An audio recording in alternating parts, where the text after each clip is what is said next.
So one of my dreams is we have a family farm in Buckingham, two of them for 1,500 acres.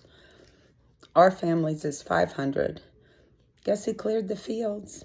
It was slaves. Guess who built the house? It was slaves. So I just want to give back, and if I get to buy the farm, I'm going to start a summer camp for city kids that need to get out to the country in Virginia. They have the Fresh Air Fund in New York City, but we don't have anything for the Virginia kids that need that kind of escape. There's not a lot to do there, and that's okay. Kids need that downtime to read books and swim and do a rock climbing wall, maybe have some miniature horses, gardening, chickens. You know, there's a river. We'd go kayaking or paddleboarding. It would be like a 10-day camp for starting at age 12. And I would have cabins that slept 12 to a cabin, boys and girls separated. And I did that at Virginia Tech, and at the end of the thing, we had a dance, because we all were, the whole time we're there, we're looking at each other. But they did throw us a dance at the end of camp. And there would be camp counselors, probably university kids come and stay that are into social work and things like that. We could do bow and arrow. We could, do croquet or putting, set up a putting field for golf, although it's not really that kind of property.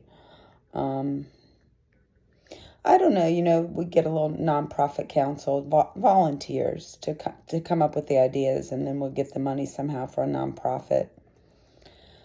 And then if I could buy my aunt's farm, which I'm not sure what plans she's made for that, I would turn it into, part of the camp, but also a stage to raise brain health awareness. And we would have concerts every year, like a 3-day festival, have about 40,000 people. People could bus themselves in from Charlottesville or Richmond, or they can park and camp. We have enough acreage that they could do that there. And of course, you'd have to have security, and people could set up booths and things for sale, and information about brain health, and just kind of all come together in that purpose of trying to understand our brains better. And our brains are wonderful. They do amazing, wonderful things. But sometimes they're not so well. And when they're not well, we need to know what to do.